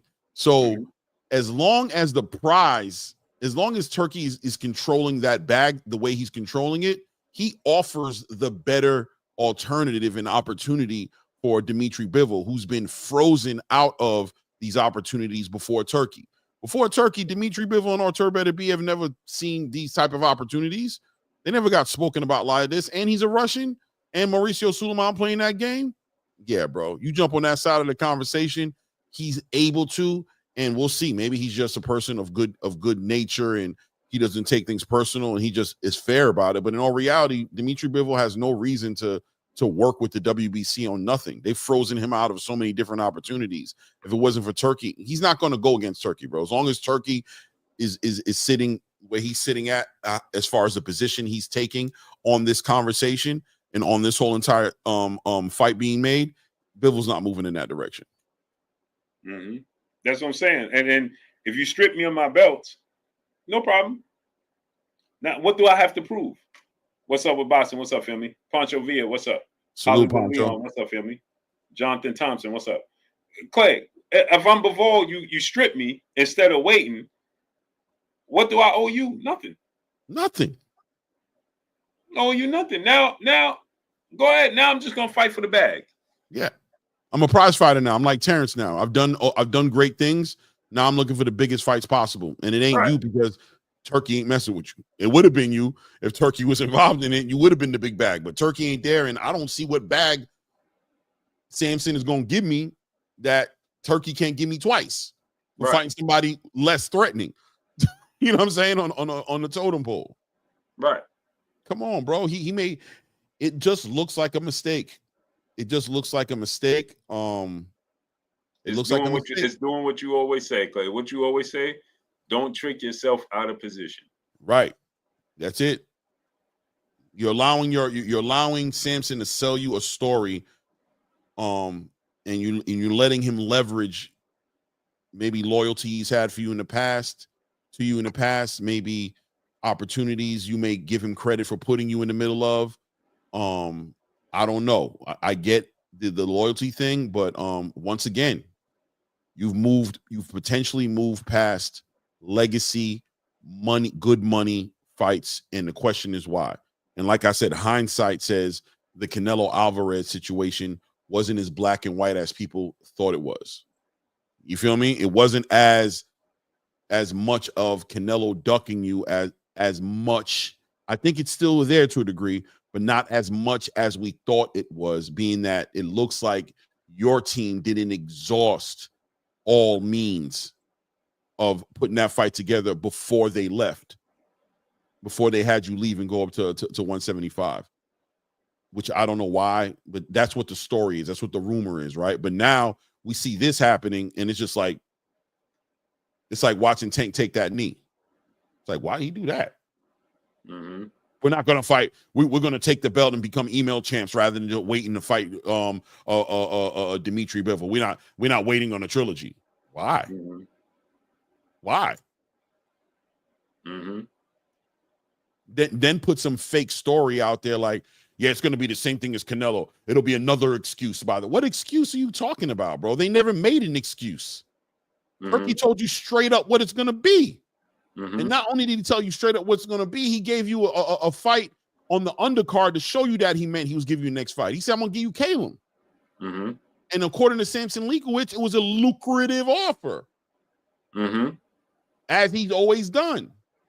So he gave you a fight on the undercard for the next fight, lining you up to fight the winner, and you're telling me that what he did with Canelo, what happened with Canelo Alvarez is exactly what's gonna happen now? Nah, man, you full of you know what you full of. Mm-hmm. Nobody's buying that. Nobody's buying that. Turkey has not shown himself to not be a man of his word. And what is some smart ass dude in the building gonna say right now?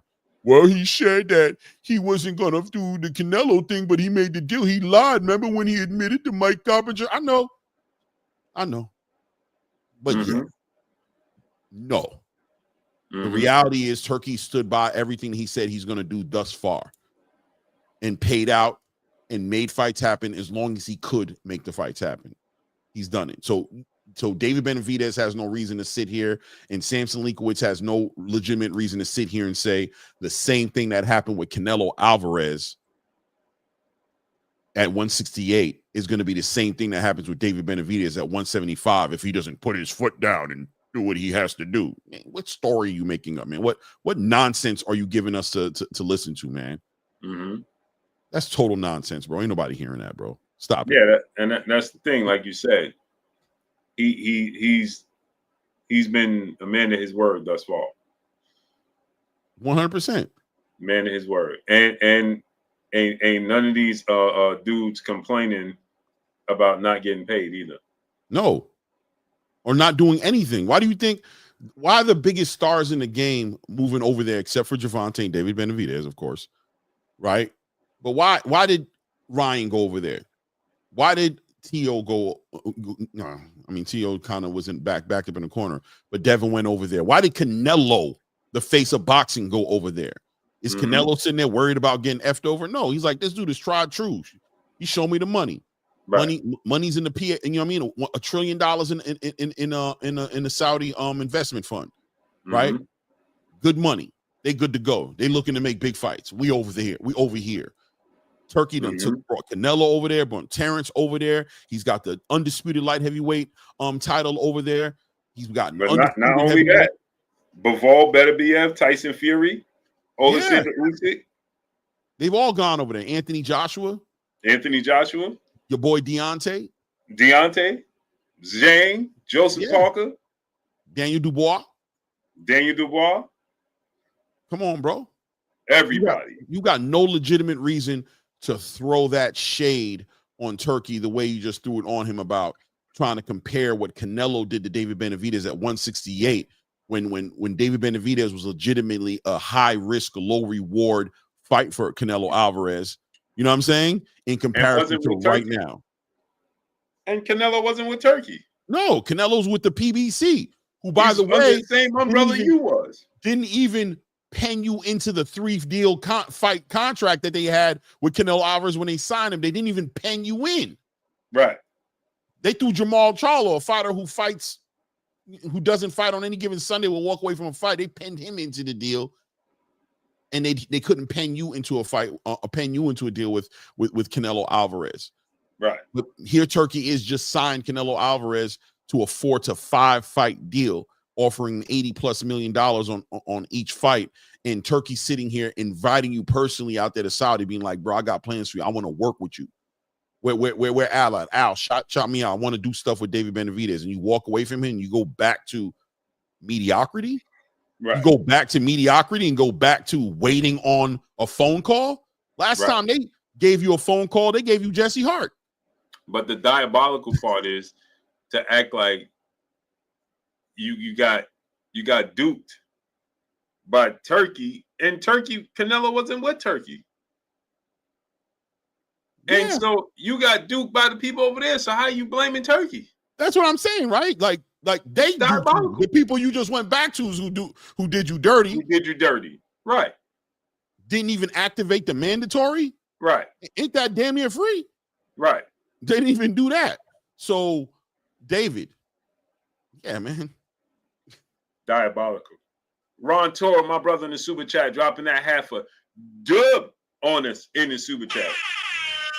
He said, Shalom, Blue Blood. I got to say, in my opinion, the sanctioned bodies give me mob vibes, and I've never understood the need for multiple belts outside of old gangster taking a cut. This is why Turkey is hated. Oh, Ron Toro, 1,000%. Facts. 1,000%. Facts. They came out and they stated that it was David Benavidez's fault at 168 why he didn't get the Canelo fight. Meanwhile, in the Soundview section of the Bronx, right, we get Ray Davis. What's up, family? Salute, Ray. We had Canelo come out and say that multiple times that Benavidez did absolutely nothing for him to fight him. On top of that, he needed $200 million. On top of that, he stated that Benavidez only brings 25 pounds of extra weight. But on top of that, we know that he wasn't even part. Canelo made sure he wasn't part of the deal when he signed with the PBC. They had Errol Spence as part of the PBC deal. Diabolical, bro. So therefore, how could you possibly say that David Benavidez turned down 2 opportunities, dropped the ball, and then the third time when they was mandating it, he moved up in weight? Huh? Makes no sense. And David gets hit with the backwash, right? He gets hit with it comes out in the wash with him, because at the end of the day, all he gets is the phone call saying, "We tired of playing with you, bro. We're gonna give you 10 days. You're gonna stay here at 168, or you're gonna go up there at 175." And he's looking at it like, why the hell are they coming at me like I done did something to them? It's because your management been playing with them. Your management, you know what I'm saying, has been playing the game, and you ain't been made aware of all the opportunity that was actually on the table and how much stalling's been happening from the people you put faith in to represent you, as they sit there and they get frustrated and they finally let you know publicly, yo, bro, 10 days. Right. And it looks like it's out the blue. Even to me, it looks like that, until now we're finding out. Right. And here we go again with another opportunity that's probably the best opportunity you've had on the table since you've been working for this opportunity. You've been getting screwed over at 168. You've been an interim champion for the good part of the past 3 years, right? And no opportunity in sight. Canelo Alvarez needs $200 million to fight you, and now you get an opportunity to get a bag, fight Dmitry Bivol, or winner between Dmitry Bivol and Artur Beterbiev for undisputed light heavyweight champion. Make the most money and make a huge fight for your legacy, and you choose to become an email champion? Right. You get an opportunity now to fight the best fighter at 175. You couldn't not name yourself. You couldn't get it at 168. Now you're going to get it at 175, and you squander that away? Nah, bro. And put yourself in position where you ain't never going to get it? Nah. Because you play this game, Turkey going to be like, all right, well, we ain't never playing with you no more. Nah. He's already said it. In his own way, he's already said it, right? Right. He's already said it. I'm not interested in David Benavidez versus Dmitry Bivol anymore. That's how Turkey talked when he done. Mm-hmm. Very frank, very to the point. You know what I mean? Assalamu alaikum. Yep. On to the next one. Now work. He did the same thing with Tim Tszyu. Yeah, I'm not messing with homie. Yep. I'm no longer interested in Tim Tszyu fighting anybody over here. Good luck to him. They ain't trying to play them. Turkey ain't about the game plan. Robert Chandler, my brother in the super chat, dropping that cinco on us in the super chat. I don't understand the logic of Benavidez' team. You win the short-term game by getting an email belt, but lose the long-term generational plug. Shaking my head. Exactly. Big fact. Shout out Robert Chandler. And Robert Chandler legacy fights. Mm-hmm. Not just the bag, but you also going the bag and legacy fight. D-Boy Dad, what up? Salute, D-Boy. You losing both opportunities, man. I don't get it, bro. And the thing is, like we both said, Clay, he stated he was willing to fight Caleb Smith on the undercard as long as they build up towards a fight with him and the winner of Beterbiev versus Bivol. Right. And he went into, that's what's so diabolical about it, Blue. He went into Saudi Arabia knowing the more than likely outcome before he went over there. He spoke on it, saying, I expect if Dmitry Bivol wins this fight that they're going to give him the trilogy, and Beterbiev would deserve the trilogy. So I expect that. So if they want to give me Caleb Smith, I'd fight. I think that's a great fight. So no, why'd you even go to Saudi Arabia? It shows the inconsistency, because you did the same thing with Jesse Hart, bro. You did the same thing. You called out David Morrell and said you was going to make that fight happen, and a day too later, you had to retract your words because Samson Leibowitz and the PBC weren't on the same page with you, and they were already working on Jesse Hart on your behalf without you even knowing, to the point where you had to pull back on it. Then finally you thought about it, thought about how you look, thought about how much time you're wasting, and you got proactive on your own, which I respect, and we all respect you for doing it, and said, nah, bro. Have my people reach out to David Morrell. We making that fight happen, because that's a fight that the people want to see. That's a fight that the people think I ducked at 168. Let's make it happen. You need to do the same damn thing now and tell Samson to get in position, and that's not what you want to do. You want to become an undisputed light heavyweight champion. You believe that Turkey's going to give you the opportunity. Let's make that fight happen with Caleb Smith under the Turkey banner. Get me my bag and put me in position to make history and become an undisputed light heavyweight champion of the world, and share an opponent with Canelo Alvarez that Canelo Alvarez lost to. That's what I need right now. I don't need no damn email champion. Shit, the interim WBC title holds more weight than that email belt, because at least you fought somebody for that interim title. You know what I'm saying? At least you fought, you know what I mean? At least you fought what's my guy's name? Vosdick for it. You know what I'm saying? And in a hard fight where you had an injured hand, and you had a healing eye, a cut from your eye, and you had all kinds of adversity, and you earned that interim champion. That holds weight. This email belt, nah, bro.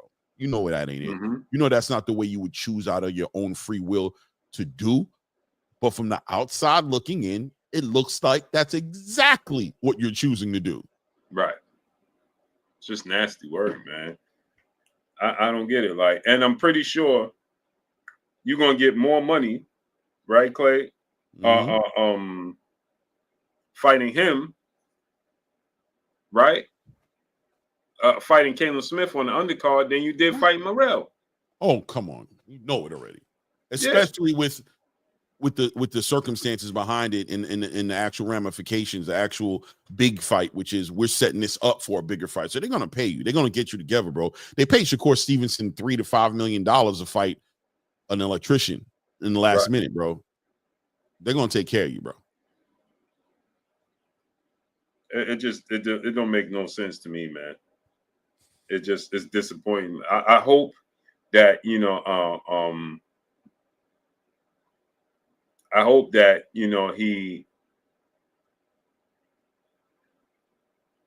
he decides like he did with the Morrell situation. You know what I'm saying? And just be like, yo, you know what, man? Make this fight. Right. It don't make no sense, bro. I wanna move. I don't think he will, though, because Turkey's already communicated how he feels about it. And like I said it earlier, bro. The same thing happened with Tim Tszyu. Turkey don't like dealing with those arrogant middlemen. He don't like it. I don't want to deal with that. I don't want to deal with some middleman who thinks you're a bigger star than you are, or thinks you're bigger than the program, or wants to tell me and dictate terms to me. I'm not dealing with that. So if Turkey does do it, it's going to involve David Benavidez speaking to Turkey and eliminating Samson Lekowicz in the middle of it, which I know he ain't going to do, I don't believe he's going to do, because David Benavidez is loyal to the soil. He's loyal to Al, and he's clearly loyal to Samson. So he'll allow him to walk him into muddy pastures, into spotty, dirty pastures, rather than take the real opportunity that's in front of him and cross and make the best decision for himself in his career. He'll do it. He'll stay right there, and he'll fight whoever the hell it is that they want to fight, man. Maybe he rematches Vosdick, or maybe he fights Joshua Buatsi, or maybe he fights some fighter who's in need of a fight and is not on the radar of Turkey, and he'll fight them and be like, see, I earned the belt. I beat this ranked number 7 guy in the WBC rankings, and David PBC and Samson Lekowicz will shoot that guy like $500,000, $700,000, you know what I mean? Whatever it is, that whatever low ball money they can give the guy to make a decent little payday and take a risk and bet on himself on building his name off of David Benavidez, and who'll give David Benavidez $3 million, $4 million, you know what I'm saying, to fight that guy, and he'll just fight these kind of fights, these one-sided 95% chance he's going to win fights that don't do nothing for his legacy, and he'll face ridicule constantly from boxing, who's going to be like, yo, you need to fight these other fights. And we'll see how long they can paint the picture that all the bigger fighters are ducking him, see how much weight that holds, because Canelo did it with no problem and didn't lose one bit of his stride every time. I'm not fighting David Benavidez. I'm fighting John Ryder. I'm not fighting David Benavidez. I'm fighting Caleb Plant. I'm not fighting David Benavidez. I'm going to fight Jaime Munguia. And damn David Benavidez, he can kiss my ass. I'm going to fight Edgar Berlanga. Who? David who? I'm gonna go fight Terrence Crawford. No, I'm gonna fight William Skull. No, I'm gonna, you know what I mean? He's had no problem. He's been doing it back to back to back to back, making the biggest bags consistently while he's doing it. Damn what boxing is talking about. Ugly work, Clay. It is. But yeah, let's get on out of here, Clay, man. Without a doubt, man. It's about that time. Salute to everybody in the building. You know how we carry it, man. It's that Truth Podcast, boxing podcast. You know how we keeping it. Take an opportunity to hit the link if you haven't. You know what I mean? I'll throw it back in there if you haven't subscribed to the channel. Show the and kids. It's pinned up in the chat as well. You know Click that link. Subscribe to my brother Claymore Rain. Help me build the platform, guys. I appreciate you, man. Definitely hit the likes and subscribe here if you haven't too. I don't know what rock you out, none if you haven't, but if you haven't, make sure you do it. Yes, sir. Our Pop Shop told us that Brian Norman Jr. was popping. That's what I'm talking about. Boots got to do something. Tiny Toon, what's up, family? Hey, bro, he can't let this slide. How 50 said, you got to do something, baby. You got to do something, baby. Look, you got to do something, baby. He got to focus right now on standing owners is what he got to do. That's what he needs to do. So, you know, don't concern yourself, Boots, over no standing owners right now. Don't be distracted because you got a real with Brian Norman right now. Focus on standing owners, get that done, and we'll revisit this conversation after at a later date. Yeah, we'll revisit it. But he was talking crazy, fam. But he was talking, bro. He was talking spicy. I said, "Whoa!" I had a whole different topic, bro. I was watching that. I said, "Man, Boots got to do something. Ain't no way I know they heard that, man. You got to do something, man. You got to do something, man. You got to do something, man. You got to respond to that, bro. Yeah, bro. I think so. But we will see y'all tomorrow at 6 p.m. Eastern Standard Time. 6 p.m. Eastern Standard Time. Tell a friend to tell a friend to tell a friend. We will be here at 6 p.m. Eastern Standard Time. Once again, 6 p.m. Eastern Standard Time. That's New York time. If you're on the West Coast, that's 3 p.m. If you Central Time, that's 5 p.m. Make sure y'all tune in. This will be our time from now on. 6 p.m. For sure. And I'll be on at 11 a.m. So come holler at the kid. And my brother Clay will be on at 11 a.m. Eastern Standard Time. That is 8 a.m. West Coast time. That is 10 a.m. Central Time. Make sure y'all tune in. The link to his channel is pinned up in the chat. Kiki, peace and bless, Queen. Where you been at?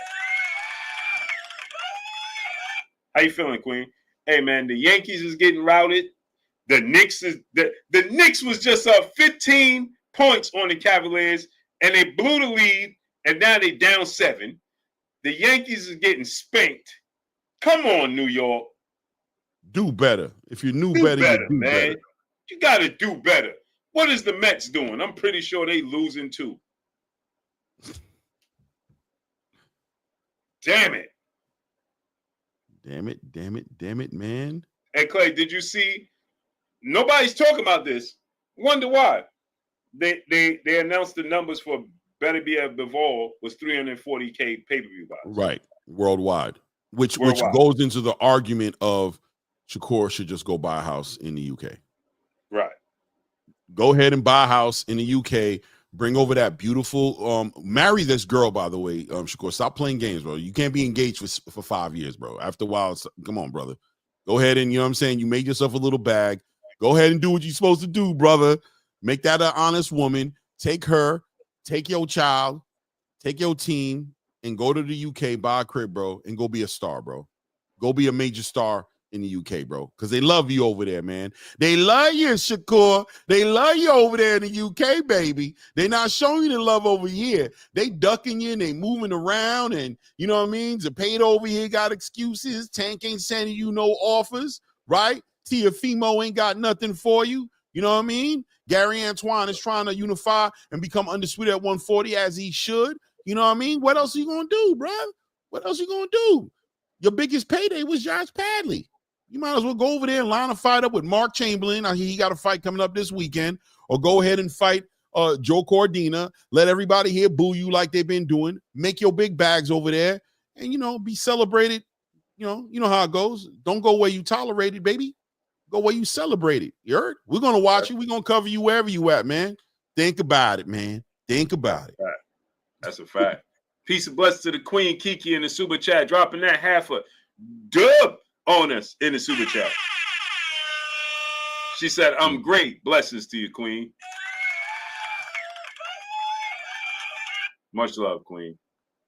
But yeah, we appreciate y'all coming through, studying up, holding us down, and showing us love, man. So we will see y'all tomorrow, 6 p.m. Eastern Standard Time. This will be our time from now on, 6 p.m. Eastern Standard Time. Appreciate y'all coming through, studying up, holding us down. Y'all already know what it is. It's your boy Blue, Blue Blood Sports TV. Hate, like, comment, and subscribe. If you haven't subscribed, hit the subscribe button, hit the like button, hit that bell icon to get all the new notifications. Follow me on Instagram at Blue Blood Sports TV, all one word. And make sure y'all share these videos, man, because as you see, this week, YouTube decided to have the shadow band on again, and they're not sending out the notifications once again, right? But we will be consistent with the time at 6 p.m. Rich Porter, what's up, family? So make sure y'all tap in. Yeah, so that Benavidez Bivol did 340K pay-per-views, and nobody's talking about it. Yeah, you know what they're talking about? You know what they're saying? That's international. That's not in America.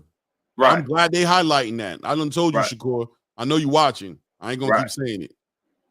And but that's what we said. Boxing is an international sport. It's not a American 100%. sport. 100%. Go on the biggest stage, man. Go lead it out there, man. Force them to have to come out to you. And when they fight you, make them come out there or make the fight happen in Jersey. You know what I mean? Show love in the city. But America, the community ain't representing you right. Clearly, bro. They're not supporting. And they're not celebrating you where you need to be celebrated. Shout out to Two-Tone. Two-Tone celebrated him. But for the most part, been a whole lot of hating and job talking going on here in these Twitter streets about it. So like Shakur also responded, stay humble, stay doing those numbers, and stay making money. Right. Now, Ray Davis says, like, sub, and support. Ray Davis says, yeah. Hey, Kate Crowder, he said, it's saying you only been on 26 minutes. Yeah, they doing nonsense, man. Yeah. I can always tell when they shadow ban my channel. And now they took me out the algorithm. It's just nasty work, bro. The games YouTube play. But yeah, appreciate y'all coming through. 6 p.m. Eastern Standard Time. We'll be back on tomorrow. Make sure y'all tap in and show love. Should meet your boy Blue, my brother Claymore Rain. See y'all tomorrow. I'll see y'all tomorrow at 11 a.m. on Claymore Rain channel. Let's get it.